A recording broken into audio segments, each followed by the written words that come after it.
What you see in front of me is probably the two devices that I've gotten the most comments about in the past couple of weeks. Most of my recent videos have been talking about DaVinci Resolve for the iPad. And in every single one of those videos, a ton of people commented, well, why would you buy an iPad when for the same price, sometimes even cheaper, you can get a MacBook Pro and get full-blown DaVinci Resolve? And so today I want to see the pros and cons of DaVinci Resolve on both the iPad and the computer. I decided to put my latest 2022 48-hour film festival film on these hard drives, and I'm going to use these on both devices. So obviously mobile devices are great, laptops and tablets, but you see, I'm used to my Mac Pro, which has over 10 ports on it so I can connect all my peripherals. And for a long time, I've been missing that type of connection with my MacBook Pro. But thanks to the latest Anker 563 and 565 10 and 11 in one hub, these issues are issues of the past. With the Anker 563 10 in 1 USB-C type docking station, you can add up to 3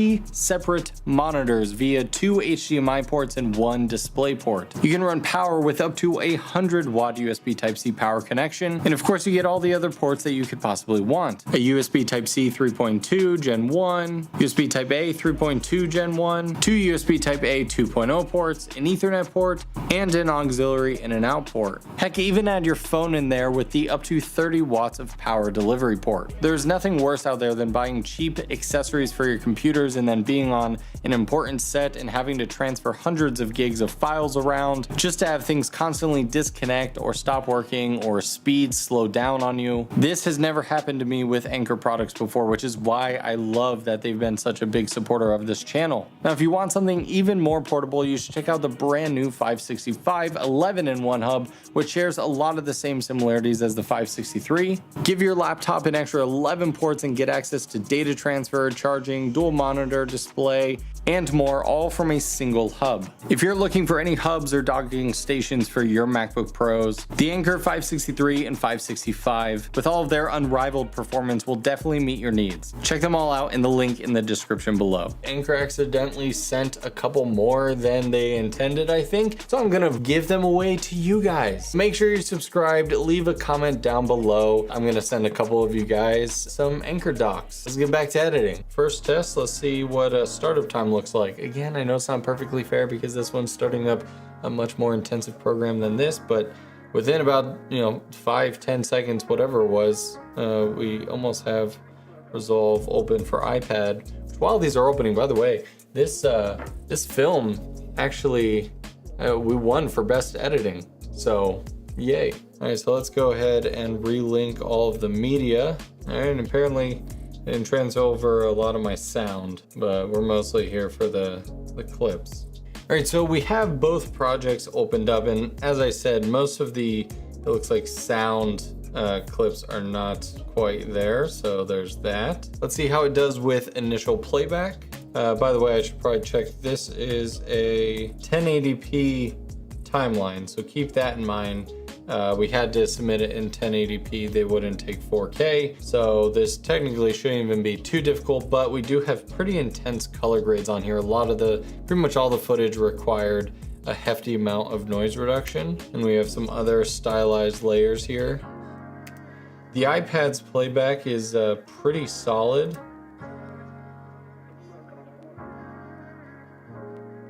To be honest, the M1 MacBook Pro's playback is definitely worse off. Like, this is able to play that entire clip smoothly. Now if I turn off all the effects and go back,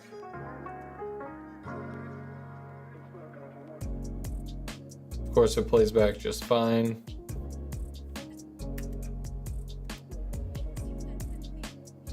And of course, when we're looking at the user interface, we can see some interesting things happen. For the MacBook Pro, the top timeline, which shows the kind of zoom to fit, we definitely have a lot more vertical room, and I can see all of my my layers more clearly and kind of where in the film I'm at.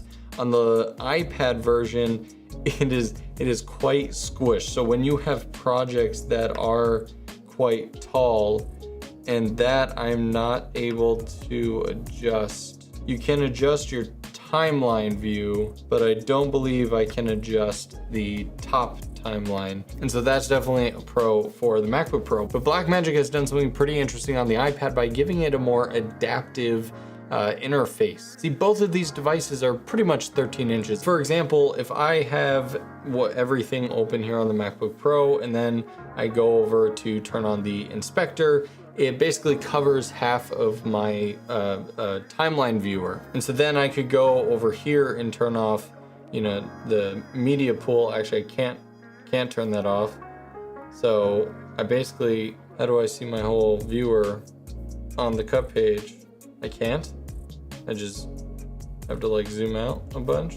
Well, sells my point even more. On the iPad version, we have our media bin open, but as soon as I hit inspector, it's gonna close the media bin automatically, move my viewer over, and now I can see my inspector and my full viewer without losing a ton of real estate, because there's really no need to have the media bin and the inspector open, which would give me a super small viewer. It's gonna keep my viewer the same size and just move things over. And I think it's just one of those little design details that makes the experience really pleasant. Now, when we jump over to the color page, I can safely say that we have basically the same exact user interface. There are a couple extra buttons on the computer version that we don't have on the iPad version, and they're pretty much all at the top. So we have media pool, and we have timeline, which will bring up kind of like on the cut page, that mini timeline, so we can jump around very quickly. And then we have the lightbox view, which can be really nice to make sure all of your clips, and if you have multiple scenes, you can kind of see that everything is matching. Now, of course, I'm sure you've already commented down below, but Michael, what if you don't like the cut page? Yes, you can just go here and go on the edit page, which is gonna be way more feature filled. And to that, I mean, obviously there's no rebuttal. Yes, edit page, please come to the iPad. I've said that in every single video, and I'll continue to say it until I can make a video saying, hey, Blackmagic added the edit page to the iPad version. And yes, not only just the edit page, but you get the full 7 pages on the computer version compared to the 2 on here. I'm not trying to make this sound like it is the same exact experience. I understand all the comments saying, hey, you know, why would you spend money on this?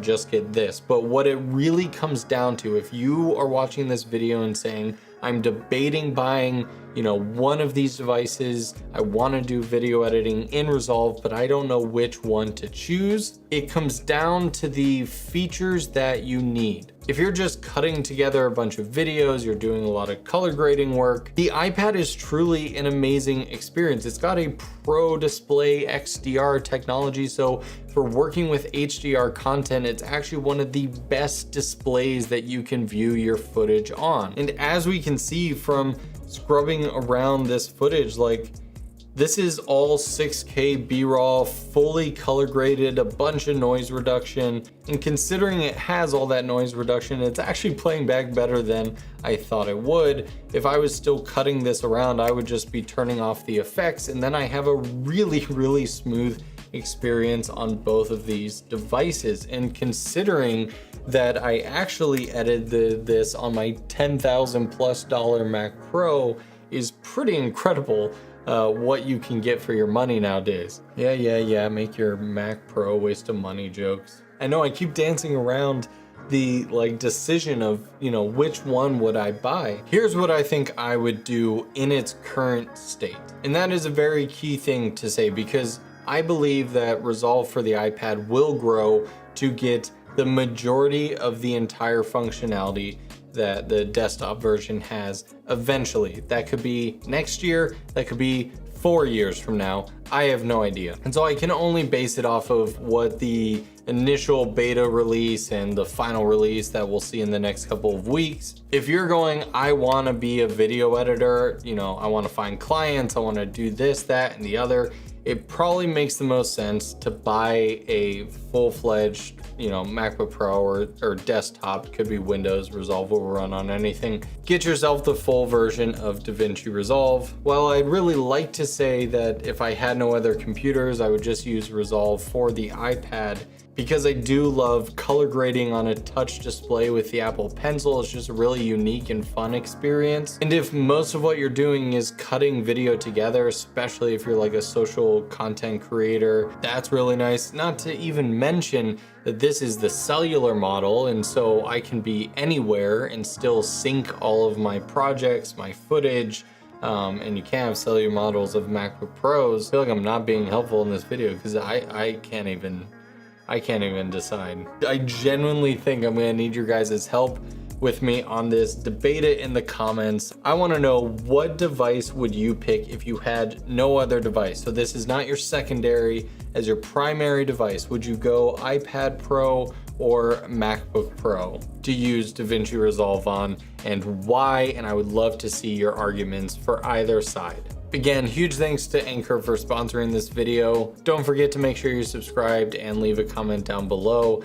and I'm gonna pick a couple people to win those Anchor docs. See you guys in the next video.